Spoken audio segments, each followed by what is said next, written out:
नमस्ते छात्रों। आज की कक्षा में हम वृत्त अध्याय में एनसीईआरटी खंड 9.4, 9.5 और उदाहरण 2 से 5 पर चर्चा करेंगे।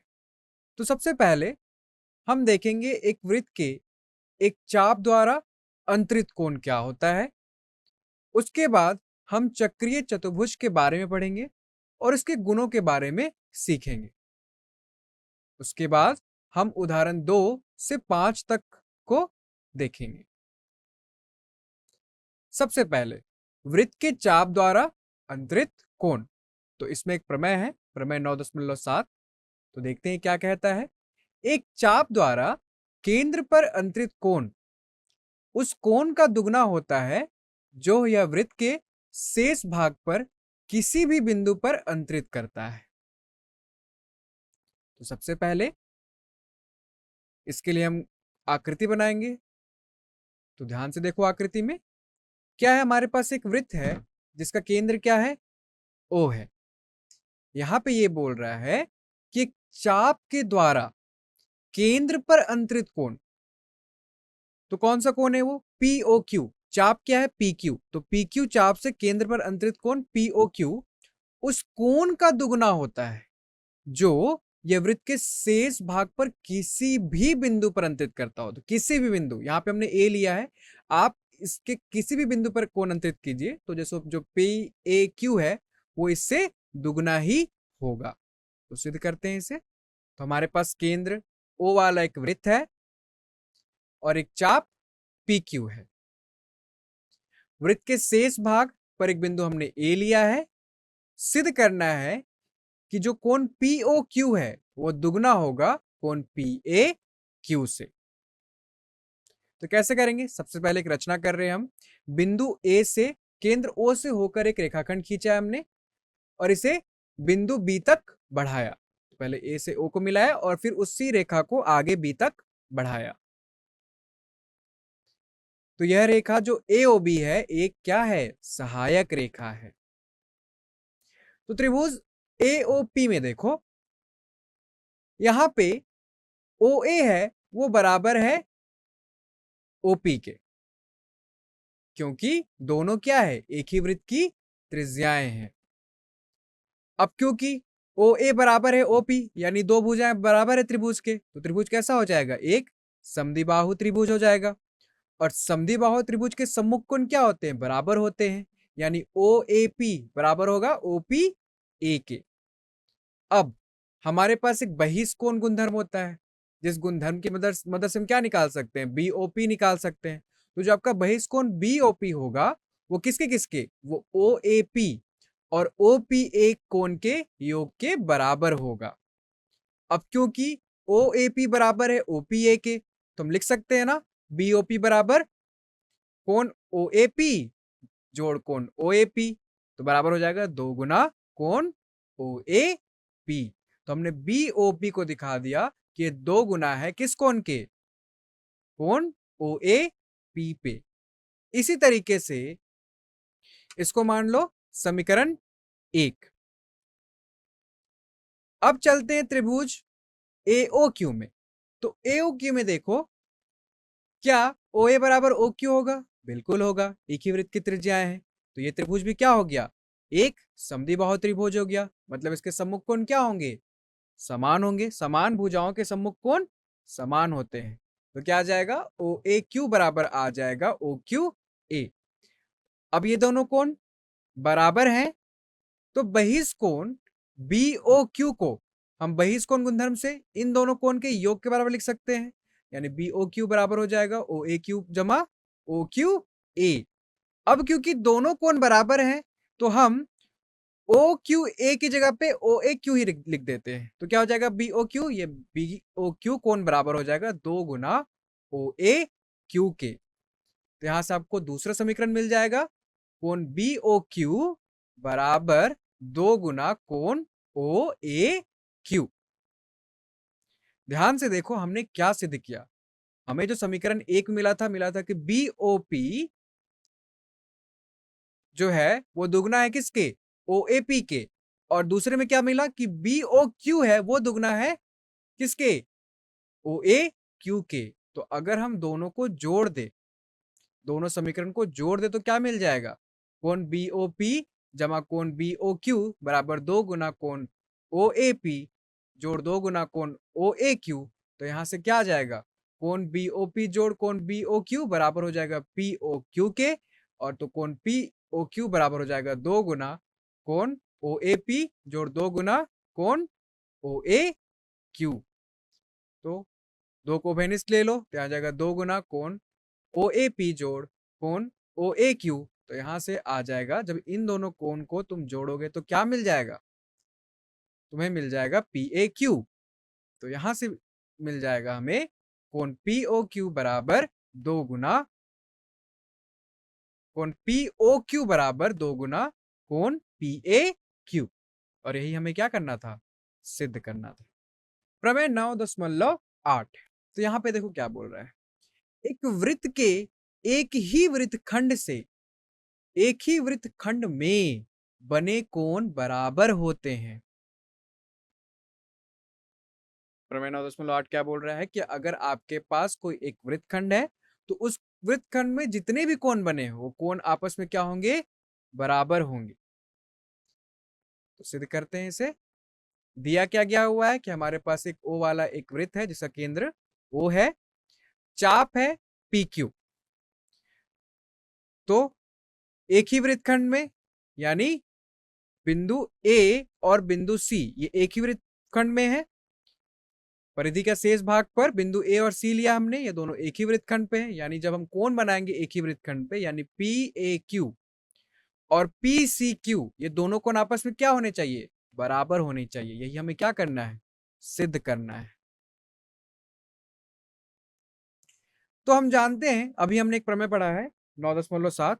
तो अगर उसका हम प्रयोग करें तो कोण पीओक्यू ये दुगना होगा किसके? कोण पीएक्यू के, क्योंकि केंद्र पर एक चाप द्वारा अंतरित कोण वृत्त के शेष भाग पर किसी भी बिंदु पर अंतरित कोण का दुगना होता है। तो यहां से क्या आ जाएगा? एक आ जाएगा कि कोण पीओ की दुगना है किसके? कोण पीएक्यू के। और दूसरे वाले के लिए कोण पीओक्यू जो दूसरा बिंदु लिया हमने सी, तो उस कोण से भी क्या होगा? दुगना होगा। तो पीओक्यू दुगना है किसके? कोण पीसीक्यू के। तो हमारे पास दो समीकरण है कि कोण पीओक्यू दुगना है 2 गुना है कोण पीएक्यू और पीओक्यू दुगना है कोण पीसीक्यू के। तो दोनों इक्वेशन से हमें क्या मिल जाएगा? हमें मिल जाएगा कि कोण पीएक्यू बराबर है कोण पीसीक्यू के। तो इससे हमने सिद्ध कर दिया कि एक वृत्त के एक ही वृत्तखंड में बने कोण आपस में क्या होते हैं? बराबर होते हैं। तो एक अर्धवृत्त में बना कोण एक समकोण होता है। जैसा कि इस आकृति में देखो, हमारे पास एक वृत्त है जिसका केंद्र क्या है? डी है, और ये एक अर्धवृत्त पे कोण बन रहा है जैसे तुम देख सकते हो। तो ये जो कोण है वो क्या है? ये कोण समकोण है 90 डिग्री। हमें सिद्ध करना है। तो हमारे पास एक वृत्त है जिसका केंद्र डी है और व्यास क्या है? ए बी है, और वृत्त की परिधि पर एक बिंदु सी है। हमें सिद्ध करना है कि ये जो ए सी बी है वो क्या है? समकोण है 90 डिग्री है। तो हम जानते हैं कि ए डी बी किसके बराबर होगा? 2 गुना ए सी बी पर।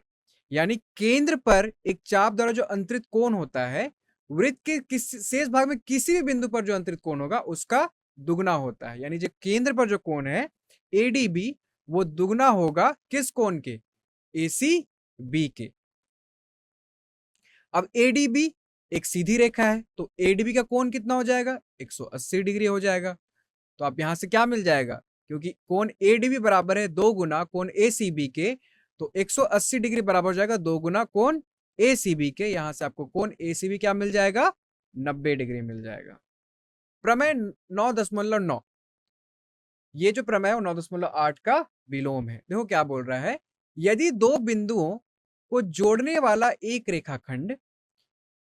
रेखाखंड वाली रेखा के एक ही तरफ स्थित दो अन्य बिंदु पर समान कोण अंतरित करता है तो चारों बिंदु एक वृत्त पर स्थित होते हैं, अर्थात वे क्या होते हैं? चक्रीय होते हैं। तो आकृति से समझो, माना हमारे पास क्या है? ए बी रेखाखंड है और ये जो है वो दो बिंदु सी और डी पर समान कोण अंतरित करता है, यानी आपका कोण ए सी बी बराबर है ए डी बी पर। तो आपको सिद्ध ये करना है कि जो चारों बिंदु है ए बी सी डी, ये चारों क्या है? एक वृत्त पर स्थित होते हैं, यानी ये क्या होते हैं? चक्रीय होते हैं। तो ये प्रमेय 9.8 का क्या है? विलोम है। यहाँ पे दिया हुआ है कि कोण क्या है? ए सी बी बराबर है कोण ए डी बी पे, वहां पे कोण को समान सिद्ध करना था। तो यह दर्शाने के लिए कि ये चारों बिंदु एक ही वृत्त पर स्थित है, अर्थात यहां पे एक ऐसा वृत्त हमें मिलेगा जो इन चारों बिंदुओं से होकर गुजरता होगा। तो हमें यह बात पता है कि अगर हमारे पास तीन बिंदु हैं और तीनों बिंदु असंरेखीय हैं, तो हम उन तीनों से एक अद्वितीय वृत्त खींच सकते हैं। तो बिंदुओं ए सी बी से होकर एक वृत्त हम खींचते हैं, क्योंकि ये तीनों क्या है? असंरेखीय हैं। तो हम ए सी बी से क्या कर सकते हैं? ए सी और बी से एक अद्वितीय वृत्त खींच सकते हैं। हमें सिद्ध करना है कि चारों बिंदु एक वृत्त से होकर गुजरता है। हमने क्या किया अभी कि ए सी बी से होते हुए एक वृत्त खींचा। अगर डी इसी वृत्त पे है तो हमें जो सिद्ध करना हो सिद्ध हो जाएगा। तो मान लेते हैं कि डी इस वृत्त से होकर नहीं गुजरता है, मतलब वृत्त बिंदु डी से होकर नहीं गुजरता है। तो रेखा एडी या उसका विस्तार, मतलब उसको हम बढ़ाएंगे तो वृत्त को फिर एक बिंदु या तो ई से या ई डैश को प्रतिच्छेद करना चाहिए, क्योंकि हम मान रहे हैं कि अगर वृत्त बिंदु डी से नहीं गुजर रहा है तो अगर उस रेखा को हम छोटा या बड़ा करें तो या तो वो ई डैश से गुजरे या फिर ई से गुजरे, किसी एक में से वो गुजरेगा। तो ई बराबर क्या है? डी के बराबर नहीं है। तो बिंदु ए सी ई और बी एक वृत्त पर स्थित है। यहां पे क्या किया हमने ये माना कि बिंदु डी से होकर वृत्त नहीं गुजर रहा है। तो अगर बिंदु डी से नहीं गुजर रहा है, इसका अर्थ है ये है कि अगर हम उस रेखा को बढ़ाएं या घटाएं तो या तो वो ई डैश या ई से गुजरेगा। तो मान लेते हैं कि वो ई से गुजर रहा है और ई जो है वो डी के बराबर नहीं है। तो हमें एक वृत्त मिल गया कि वो किन बिंदुओं ए सी ई और बी पर से गुजर रहा है। तो प्रमेय 9.8 का अगर हम उपयोग करें तो हमें क्या मिल जाएगा? हमें कोण ए सी बी बराबर मिल जाएगा ए ई बी पर, क्योंकि प्रमेय 9.8 ये कहता था कि एक ही वृत्तखंड पर बने कोण क्या होते हैं? समान होते हैं। तो ए सी बी बराबर होगा ए ई बी के। लेकिन ये दिया हुआ है कि ए सी बी बराबर है किसके?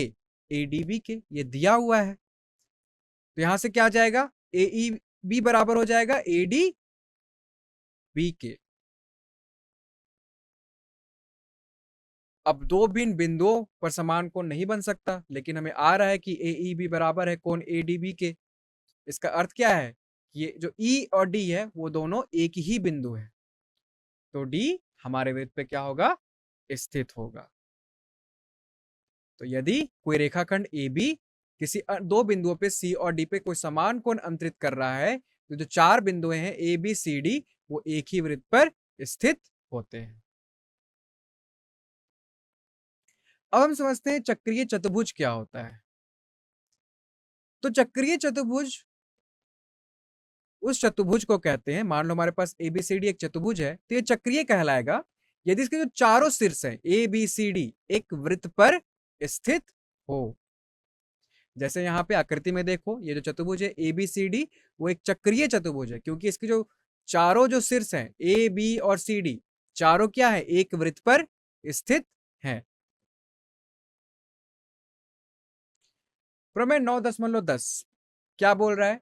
एक चक्रीय चतुर्भुज के सम्मुख कोणों के किसी भी युग्म का योग 180 डिग्री होता है।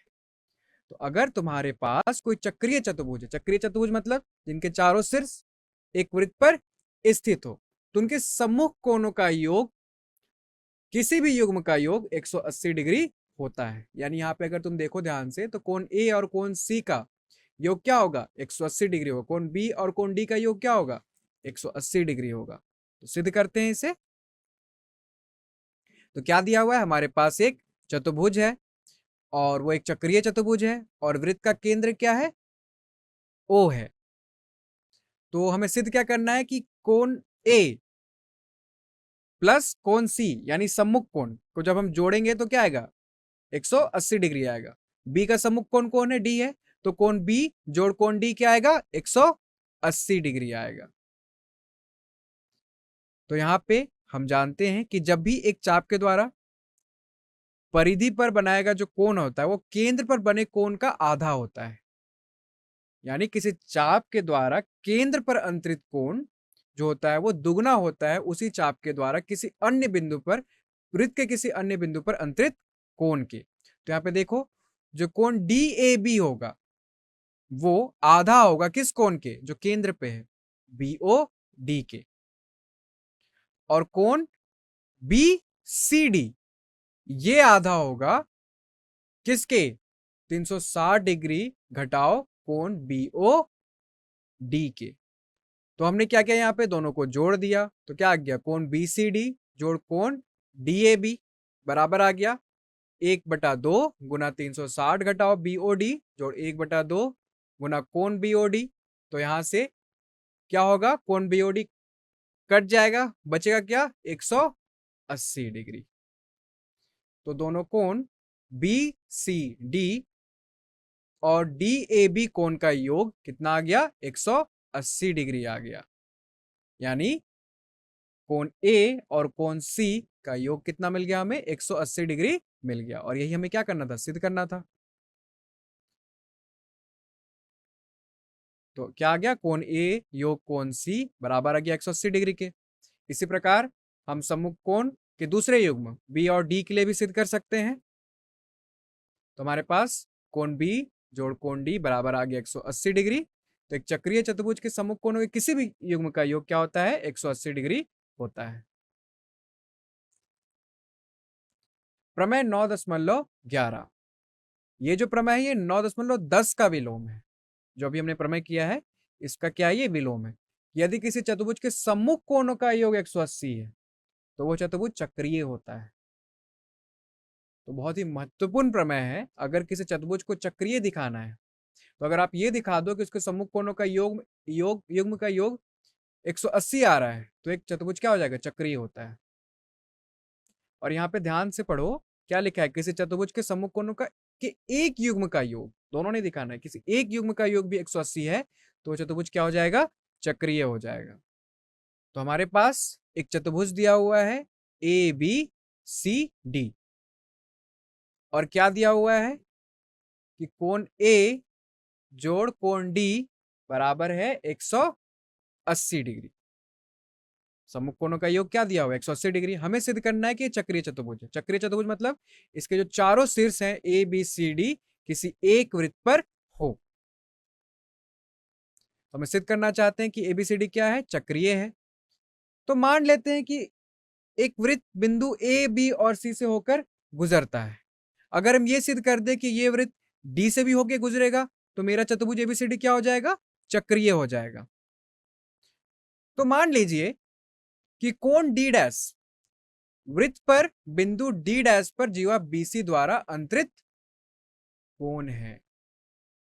यानी जो डी डैश है, आकृति में देखो जो डी डैश कोण है और जो जीवा बीसी है तो ये बीसी के द्वारा अंतरित कोण है। किस बिंदु पर? डी डैश पे। और डी डैश बिंदु कहां पर है?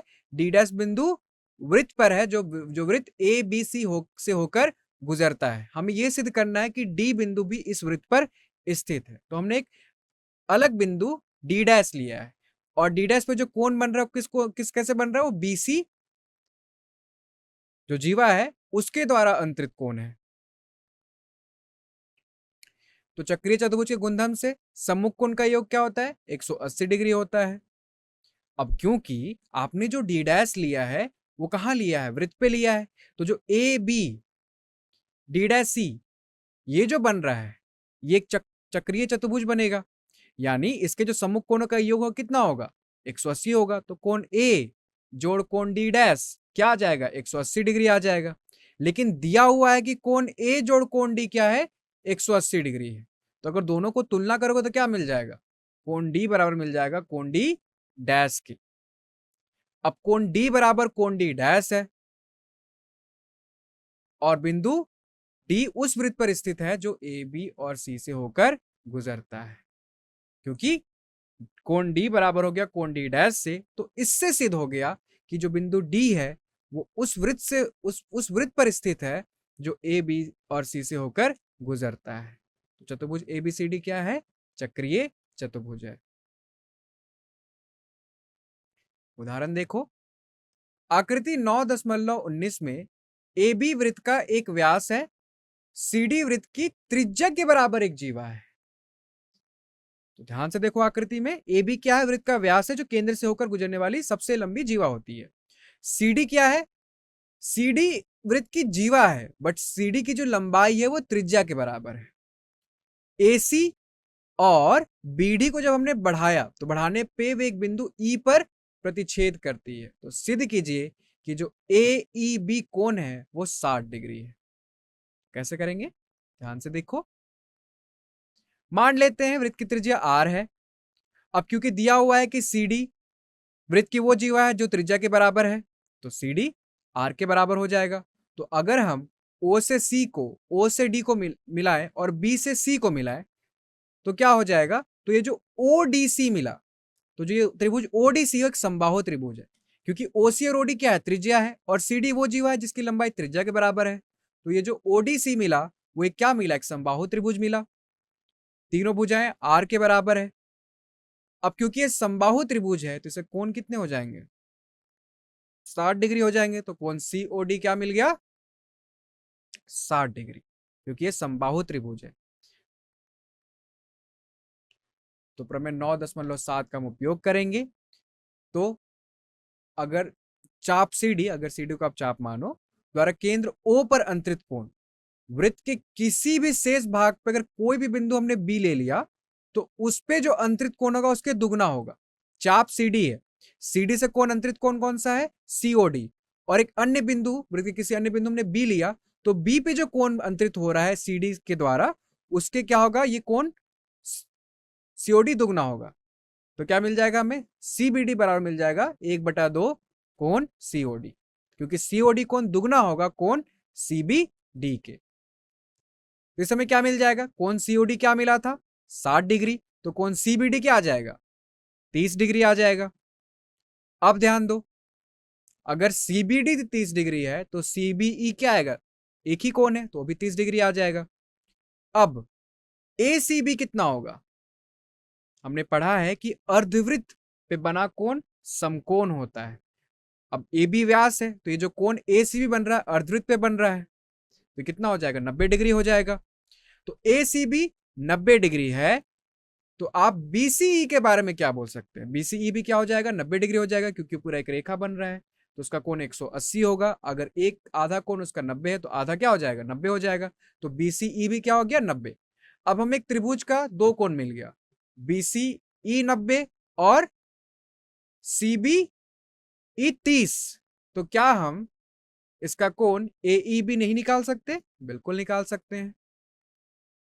तो अगर हम त्रिभुज का योग, कोणों का योग गुणधर्म यूज करें, तो क्योंकि कोण बीसीई 90 है, कोण सीबीई 30 है, तो कोण सीईबी बराबर होगा 180, क्योंकि त्रिभुज के तीनों कोणों का योग 180 होता है। तो 180 घटाओ कोण बीसीई जोड़ कोण सीबीई, तो इस समय मिल जाएगा कोण एईबी बराबर 60 डिग्री, क्योंकि कोण एईबी ही कोण सीईबी है।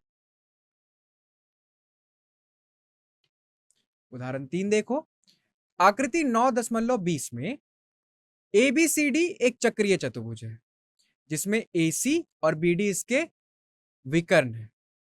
वहां पे प्रश्न आधा था, प्रश्न पूरा क्या है कि आकृति 9.20 में एबीसीडी एक चक्रीय चतुर्भुज है जिसमें एसी और बीडी इसके विकर्ण है। यदि कोण डीबीसी 55 डिग्री है और कोण बीएसी 45 डिग्री है तो कोण BCD ज्ञात कीजिए।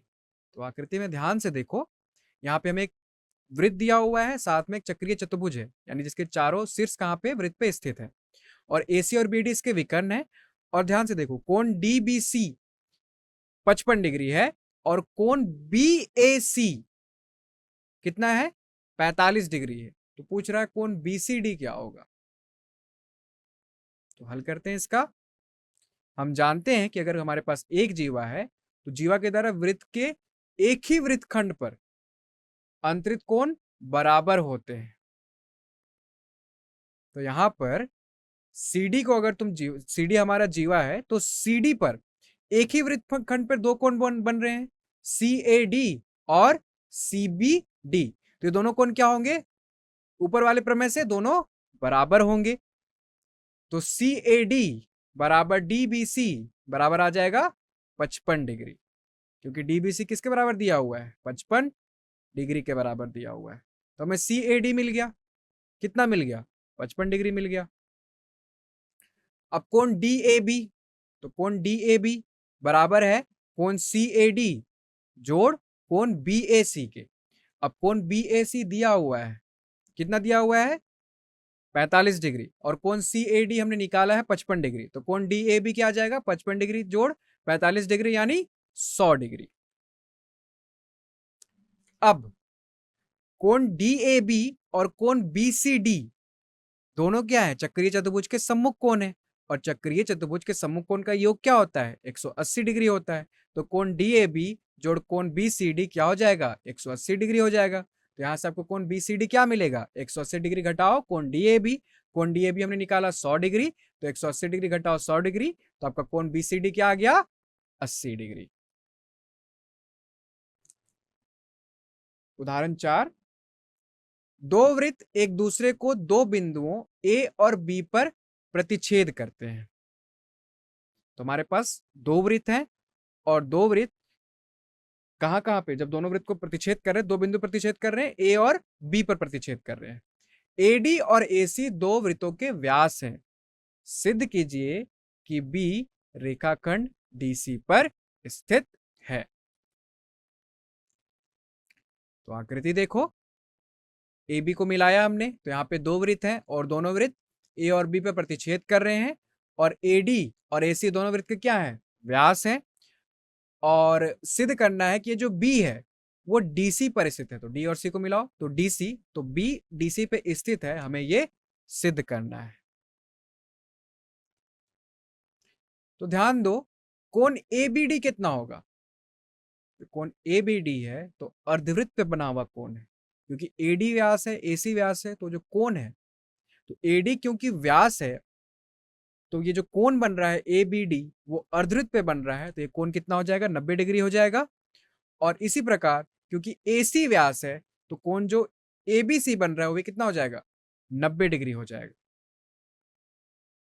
यानी दोनों कोणों का योग ABD जोड़ ABC कितना आ रहा है, 90 डिग्री जोड़ 90 डिग्री यानी 180 डिग्री। तो इससे ये सिद्ध हो गया, क्योंकि कोण 180 डिग्री आ गया, इसका अर्थ है कि DBC क्या है, एक रेखा है, अर्थात जो B है वो रेखाखंड DC पर ही स्थित है।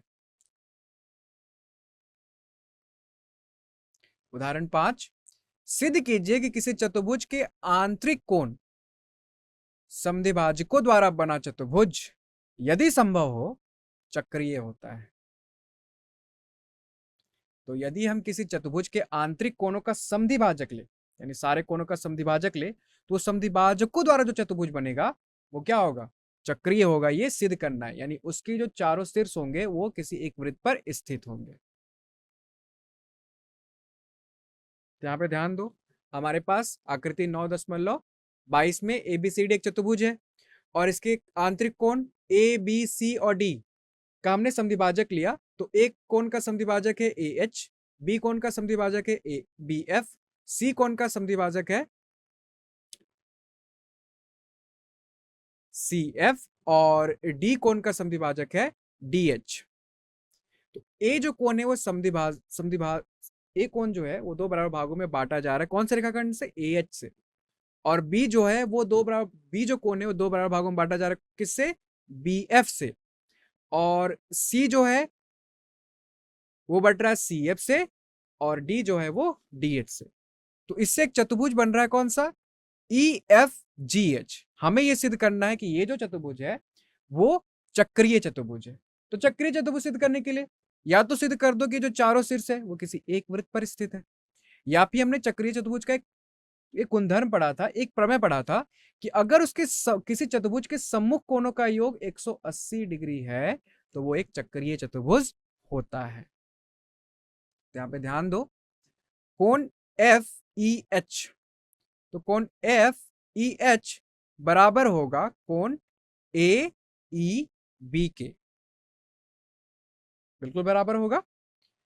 और ये बराबर हो जाएगा 180 डिग्री घटाओ, क्योंकि एक त्रिभुज बन रहा है तो बराबर होगा 180 डिग्री घटाओ कोण EAB घटाओ कोण EBA के, यानी जो कोण FEH है वो बराबर है 180 डिग्री घटाओ 1/2 कोण A जोड़ कोण B के, क्योंकि ये जो EAB है समद्विभाजक है, आपका जो AH है वो कोण A का समद्विभाजक है, यानी कोण EAB बराबर होगा कोण EAD के, यानी कोण EAB आधा होगा कोण A के और कोण EBA आधा होगा कोण B के। अब क्योंकि त्रिभुज का कोणों का योग गुणधर्म उपयोग किया हमने यहाँ पे, तो यहां से हमें मिल जा रहा है कि कोण FEH जो है वो बराबर है 180 डिग्री घटाओ 1/2 कोण A जोड़ कोण B के। इसी प्रकार अगर आप कोण FGH देखो तो वो बराबर होगा किसके? CGD के। तो ये बराबर आ जाएगा, अगर आप त्रिभुज CGD को देखो तो ये बराबर आ जाएगा 180 डिग्री घटाओ कोण GCD घटाओ कोण GDC, और सेम उसी तरीके से ये बराबर हो जाएगा 180 डिग्री घटाओ 1/2 कोण C जोड़ कोण D। तो अगर हम दोनों को जोड़ दे, कोण FEH जोड़ कोण FGH, तो बराबर मिल जाएगा 180 डिग्री घटाओ 1/2 कोण A जोड़ कोण B जोड़ 180 डिग्री घटाओ 1/2 कोण C जोड़ कोण D। तो यहां से आ जाएगा 180 जोड़ 180 360, 360 घटाओ 1/2 कोण A जोड़ कोण B जोड़ कोण C जोड़ कोण D। और चतुर्भुज के आंतरिक कोणों का योग कितना होता है? 360 डिग्री होता है। तो यहां से आ जाएगा 360 डिग्री घटाओ 1/2 गुना 360, तो यहां से आ जाएगा 360 डिग्री घटाओ 180 डिग्री, तो यहां से आपको मिल जाएगा 180 डिग्री। तो आपने यहाँ पे ये दिखा दिया कि आपका जो चतुर्भुज EFGH था उसके जो विपरीत कोण थे FEH और FGH, तो ये दोनों कोण आपस में क्या सम्मुख कोण है, और इनके कोणों का योग कितना आ गया? 180 डिग्री। तो ये जो चतुर्भुज है EFGH वो क्या बन जाएगा? एक चक्रीय चतुर्भुज बन जाएगा। तो आज हमने कुछ महत्वपूर्ण प्रमेय को देखा और साथ ही कुछ उदाहरणों को भी हल किया। तो ध्यान देने के लिए धन्यवाद।